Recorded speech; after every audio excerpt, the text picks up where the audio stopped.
Ladies and gentlemen, welcome back to Stara Farm. I'm about to grab our second 180, the single-wheeled setup here, and we're going to take the baling trailer and get that going, or the bale trailer down to sell. I figure this is probably try to save the wear and tear on the Manitou instead of using that to ferry things around, because it's really probably not supposed to be ferrying giant loads of bales. Though I think it has a decent amount of horsepower and it seems to be fine. I just don't want to wear that thing out. So hey, I want to run the big bud for a couple of runs. Yeah, go ahead. Anything I need to know about it? Nope, just got to turn it on like a regular baler and then go. I mean, it really just kind of does its own thing. So Forward pickup on baler.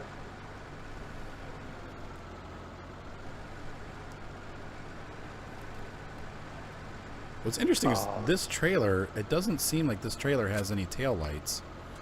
So like if I turn on the let's see, if I turn on my hazards, I don't think there's, I can't even see the back of the trailer. What the heck? Oh no, it does, okay. Yeah, I try to make wide turns with it because it's kind of hard to do the tight turns. I'll swing by and say hi to Micah. I feel like I'm driving a train. Oh, yeah, I'm glad we didn't stack this 4 high, because this is like really leaning and on the edge of the field here. Like that's about as much as I would want it to lean. I'm going to try to get back on the flat ground here before I take off the field. There goes Micah. It's like I feel like I'm driving a train. Yeah, I know, it does. It's like woo woo, especially because it's all articulated. So you have the tractors articulated, and then the baler is like a separate piece. So it's like it turns pretty well, though. I mean, it's pretty agile. Oh, it drops everything on its own. That's sweet. Yeah, you don't have to do anything. You just keep running and it'll drop. Yep. That's the way I planned it. All I do is point and go. That's right.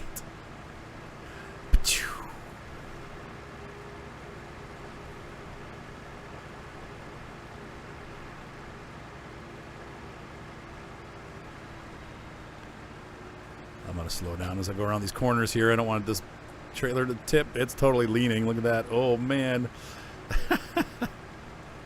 Now, the weird thing is I can't look behind the trailer because, like, as soon as I do that, the camera gets funky. But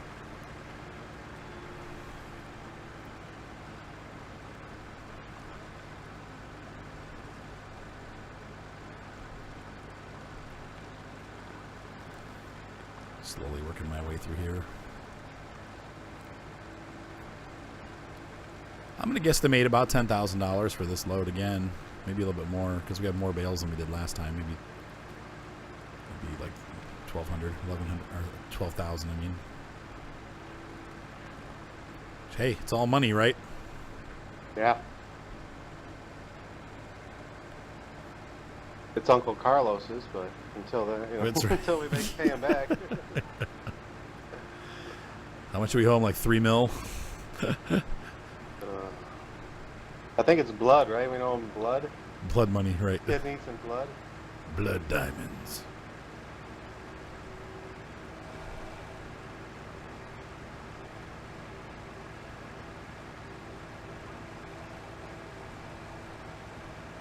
Yeah, the 180s are nice because it's like they have enough horsepower to pull like pretty large trailers of material, and then they can also work most of the farm equipment, smaller stuff, almost all of it, and some of the larger stuff too. It's like the Sammy, like the Sammy tractors are the same. They're kind of in the same category, like 160 to 180. On my personal farm, I'm playing on old stream still, and I've got a Sammy. Okay. Yeah, I use the Sammy for everything. I might buy a second one. Oh, there's a Renault.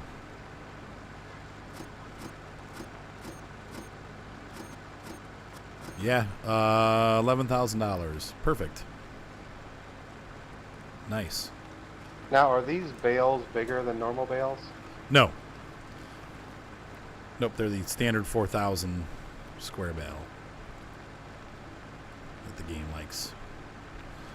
It's my understanding in real life, Krona is a little bit better for the baling when it comes to compaction. Like, they tend to compact more material into the same size bale. So what happens is you get, you know, more product in a single bale. So a lot of guys like that stuff. But I think they're also kind of finicky, if I remember right. I could be wrong about that, but I'm pretty sure they're a little finicky.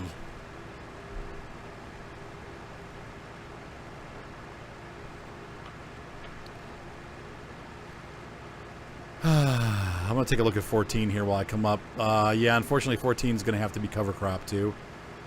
Just because you won't be able to tell unless you cover crop it. Okay. Get your stinky little Renault out of the way.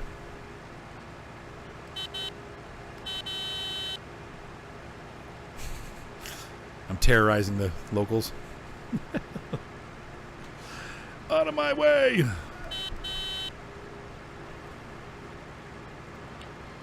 Are you liking it? I'm loving this thing. I'm loving it. This is fantastic. Turn the flashers off. Yeah, it's a nice kit. I like the way the telemetry shows the tractor. Like on my little screen here, there's a picture of the Stara. It's pretty cool. Hopefully in the next version of Farm Sim, those things will actually work. I doubt it, but it'd be great if they did. Oh man, could you imagine if those PDAs would actually really did work? The only thing is, I don't know if they can. They could work internally with the game maps that Giants puts out. Oh, that was too hard, Seth. Okay, go apologize. Give her a hug. That was too rough. You a meanie. Yeah, that was way overdue it. So anyway, what was I saying? Oh, but the issue is going to be like with mod maps, there's no way to get that telemetry. You know what I mean? Like you have to program in like the fields and stuff, like where the fields are located, where the equipment's located. And so if you have a mod map, the Giants isn't going to know that. They can't really program that in. So I think that screws things. Unless they were able to use like course play. I mean, maybe. I think that I don't think we'll ever see that, but maybe we will. I don't know. I hope so. Because course play you can record, right? Positions. Well, I don't know if that's the issue. I think they'd have to use some kind of GPS because they have the markers on the map. Like you have in your map screen, you have markers of exactly where you are. So they'd have to go off of that. But then people that program the maps would have to program in all the coordinates of where fields are located for it to work. So, like, if you want a mod map to work with that feature, it would have to have the coordinates of the fields programmed in by the programmer that designed the map, so that the tractor would show up where it's supposed to on the map. It could happen. They could do it, but I don't know that a lot of programmers would be wanting to do that much work on the map either. You know? You'd have to have a program like Black Sheep or something where you have a group of people that are doing it.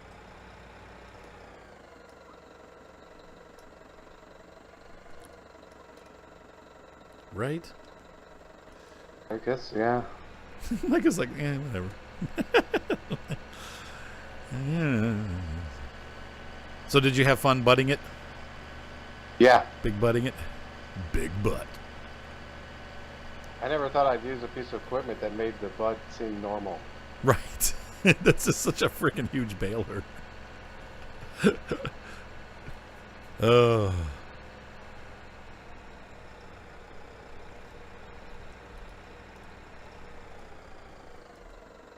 I mean, I know smaller tractors can use it, but I don't know what I think the horsepower is probably like 200 or something, but I think in real life you probably need a 300 plus to pull something like that and make it operate, especially if you get like hilly terrain, like if it's not flat terrain.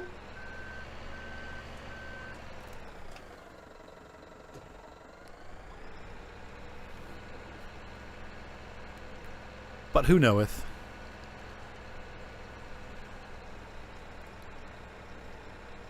Making some nice money with the bales, though. We're up to 41,000. We started with 20, so we've already made slightly over $20,000 in bales.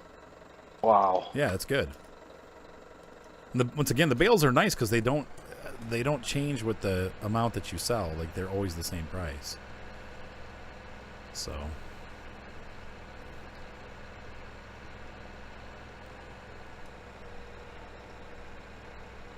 But yeah, it's pretty cool. Yeah, it's cool. It's cool like Cleveland. I can't imagine. We're gonna do this. We're doing this field in sugar beets, right? That's the plan, right? Yes. Oh. Unless you want to reverse it and keep this a wheat field and then do the other fields as sugar beets, those smaller ones. No. I'm up for the challenge. We can do it. No, we could do it. I mean, we might produce too many sugar beets on this field. Like, my fear is that, like, there's just no way we're going to sell them all. We'll plant it, like, once every 5 rotations. You know what I mean? Because it's going to take forever to sell the sugar beets. Though I wonder. Now, here's a question.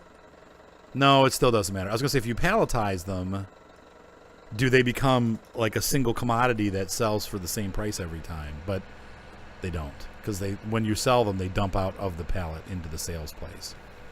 You know what I mean? Like, they don't just disappear. It pours out, right? So you still get paid the unit price.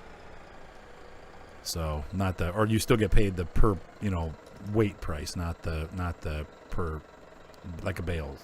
It's not like the bales. Somehow that would come out, and I hope people understood what I was saying. Did you understand what I was saying? Yeah. You're paying like for weight, pallets, not for unit, right? Yeah. Yeah, we get more because we're putting in pallets, but Nope. if they just dump out when they're in pallets, then there's Right. There's always something there to remind me. it's almost like just go fill the train up, and then when the big sale comes in for them, just go dump one big load. Yeah, like I'm wondering how we could if we pile that stuff along the train tracks. I'm thinking we could run the Nararo, the mouse, along the train tracks there and load it from the Nararo into the train. Right. And then just like that could work. So I think that's probably what we'll do is we'll load them up. We'll just make a nice line there along the grass there next to the train tracks. Because even if we have to do a couple thousand trips, at least you'll be selling them in multiples of 500,000, right? Because that's I think how much that's more than any tipper can hold. So by like 7 or 8 times. So that's more than some whole farms can hold. Right, Some right. of the silos are only 100,000. Right. Oh, it's bigger than the silos for sure. Yeah. So I think we'll have a massive industry going on here. And if we find it's too much, we could even split this field into 2 and do 2 different crops, Like do one half sugar beets and then the other half, I don't know, potatoes. Or not. We might have to buy a second set of ropas. Like to have 2 harvesters. Uncle Carlos? Yeah, we bit off more than we could chew. Yeah, we definitely bit off way more than I think anybody could chew. Cuckoo chew. All right, that side's clear. It'll be interesting to see how much money this field makes. Are we going to include the baling on the price or no? Or from the sugar beets, you mean? What do you mean? Like from this harvest or from the sugar beet harvest? When we do our first sugar beet harvest? Actually, both. It'd be interesting to see. I think it's going to make a lot of money. I mean, I'm sure it'll make a lot of money, but it's just going to be difficult to sell.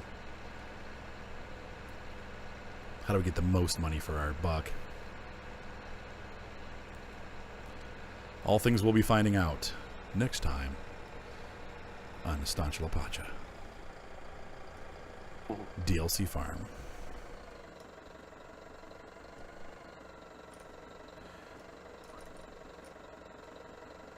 I think we'll just call it Stara Farm.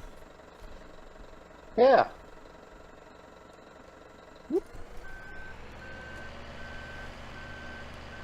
And then I'll put in the title all DLCs used,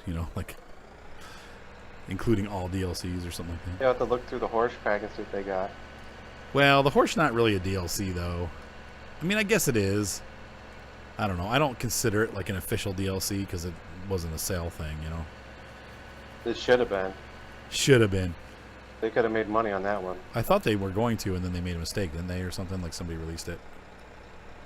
And they weren't supposed to. Who knows? Who knows? Those rumors all start. It's like I think the only time something like that actually happened was the SU-76I from World of Tanks, where they released it for like 12 hours or 14 hours or something like that. Well, it's overpowered. And it wasn't supposed to be released. It's not anymore because they've kind of, added a lot of new tanks to those lower tiers for like the Swedish line and I think the Czech line and stuff like that. Whatever, all the tanks that are lower, there's a lot of new ones that are pretty wicked little tanks, and so it's no longer the powerhouse that it was. Like every time BC takes it out, he's like, oh, like disappointed, like it's not what it was. Or it used to be like a massive troll tank, but they've kind of. But anyway, when it came out, it was way overpowered. No shizzle sticks. It's funny because I've seen people take that tank out, and they get like 76 damage. Like, that's all. Oh, like the number of the tank. No, like I play on console, so at the end of the match, usually how much damage you do is how much basis how well you did. Oh, right. And so Right. I've been in a match where I was the top runner in it, and I look on the other side, and there was a guy in the same tank, and he only got like 76 damage and was taken out. Right.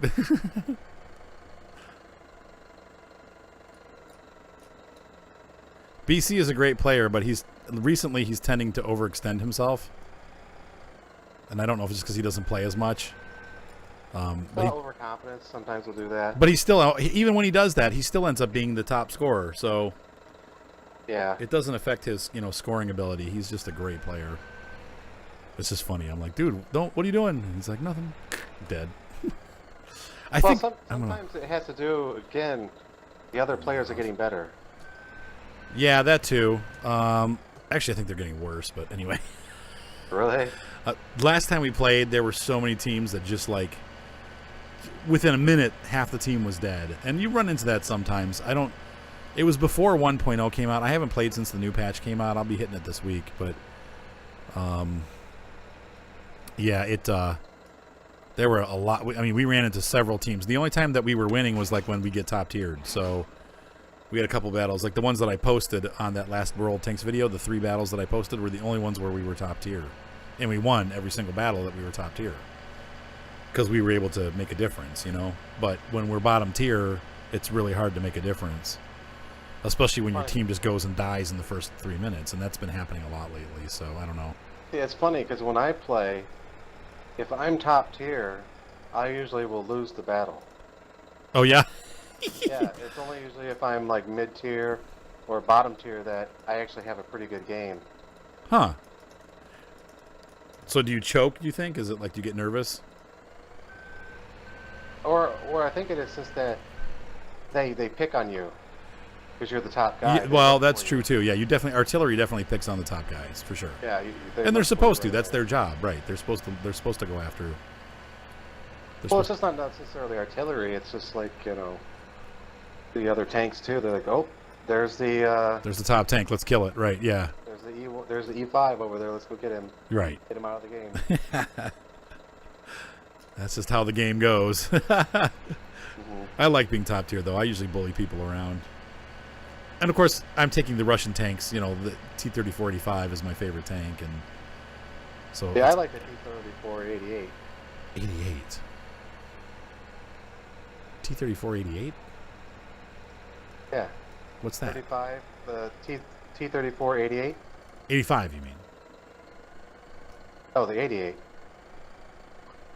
There is no T-34-80. T-35. Wait, T-34-88.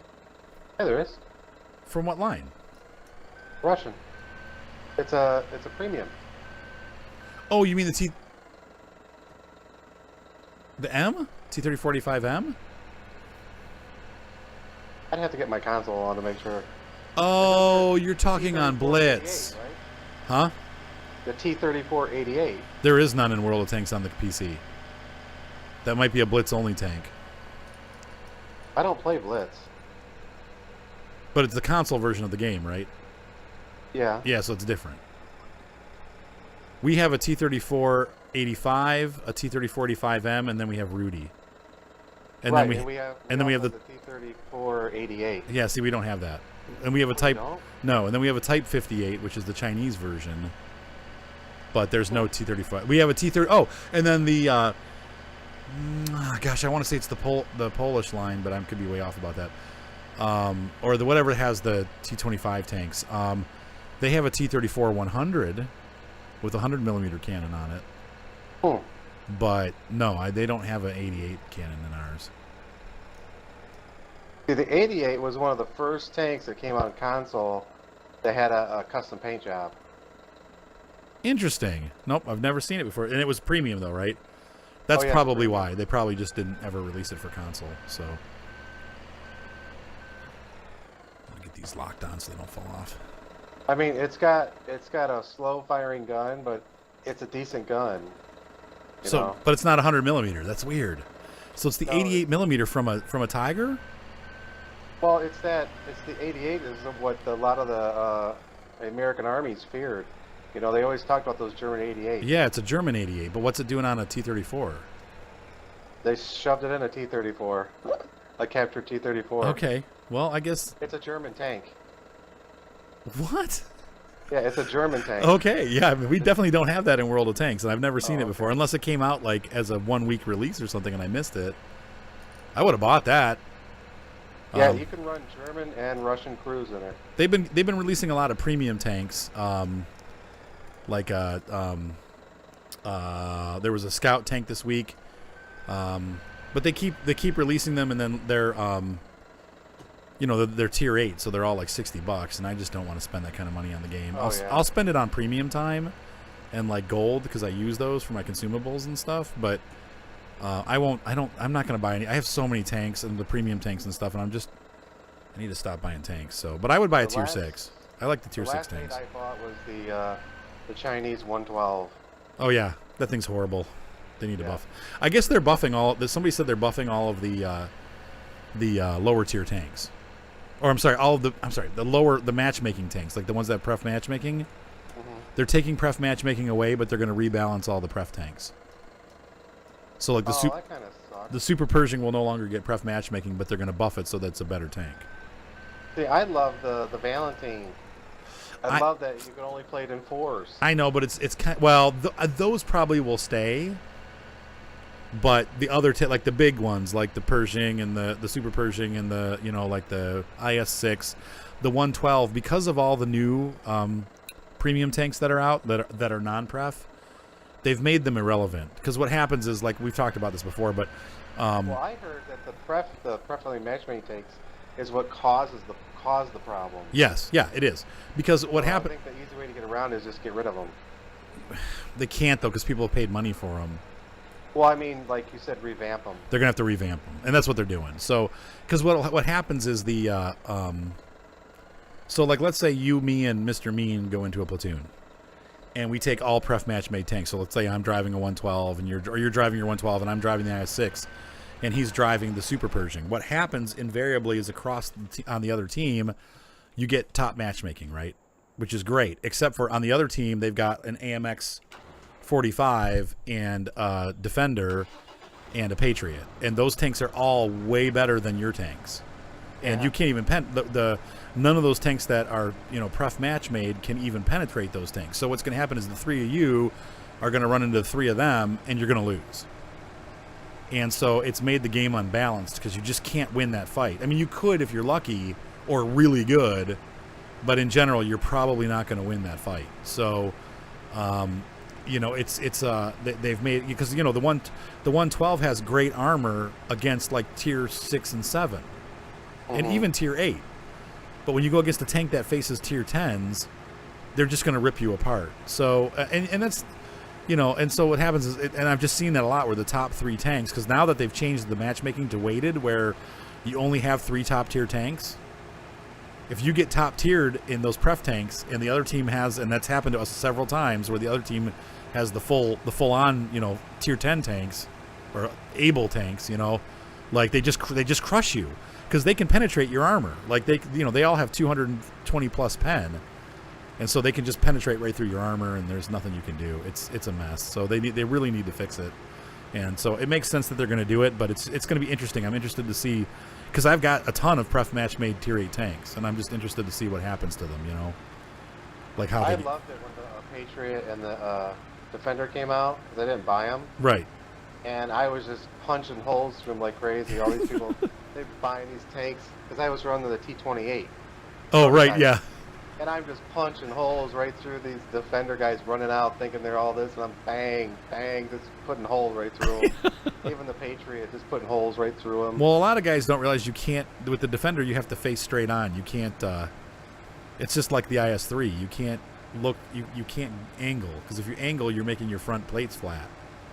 Yeah. Because it's got that pike nose. So good players figure it out pretty quick, but the guys that don't know what they're doing. Even the defender, even if he's facing me or not, I'm punching holes in him. Where do you hit him to punch him?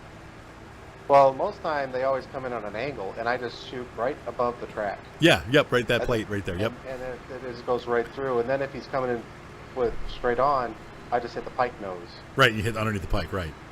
And I said his Under Armour plate there, and I just go right through him. Well, that has that 100, was it 230 pen or 222, something like that? Yeah, I have the top gun on it. It's just funny though, because they're just thinking, oh, you know, and then I just like bam, and then there's oh. Wait till you get the see that doesn't go. The 28 doesn't go to the T30. Or is yours the prototype?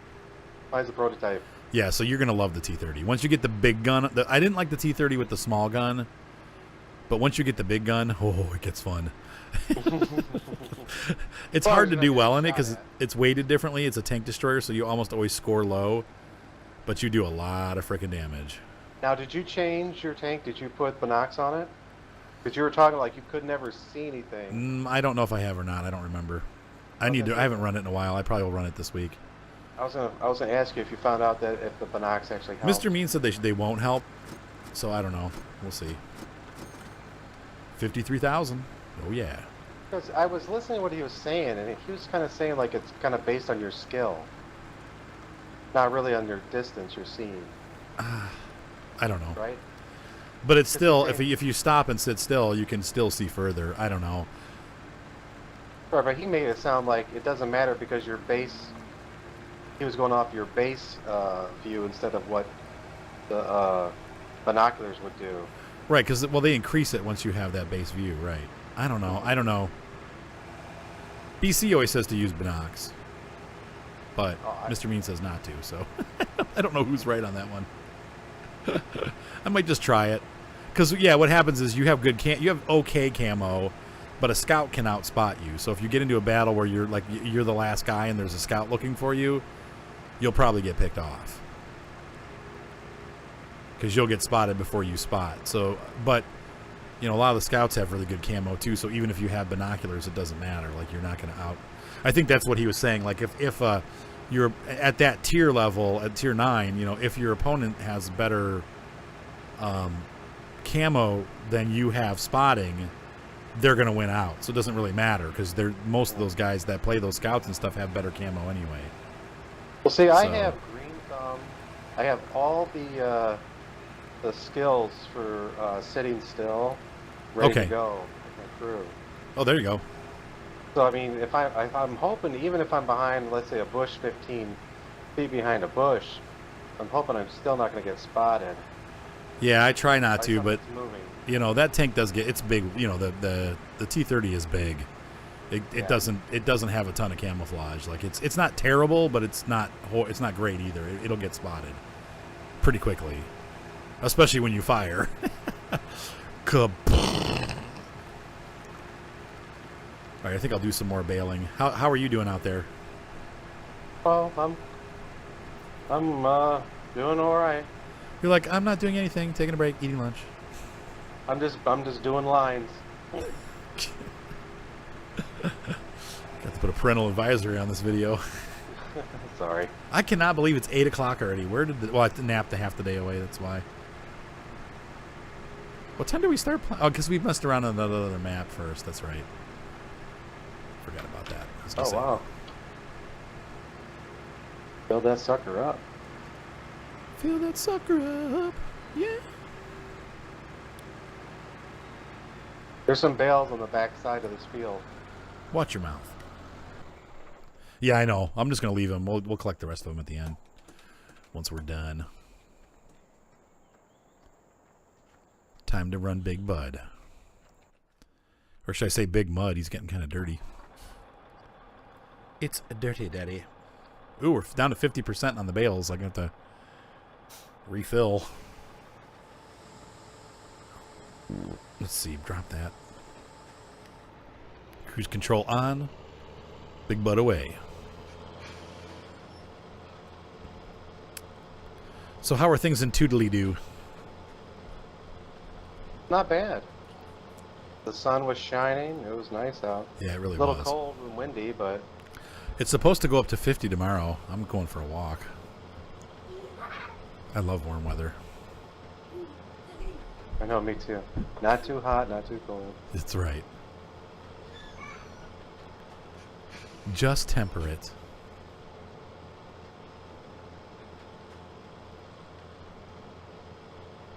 I'm going to have to stop drinking coffee, man. I love coffee. I know I do too. It's hurting me, though. It's because of the stevia. It's not the coffee, it's the stevia. Why don't you just try to drink it black? No. Get yourself a light roast. It's so gross. I'm just spoiled. I like frou-frou coffee. I mean, what can I say? I like frou-frou too. It's one of my favorite bands.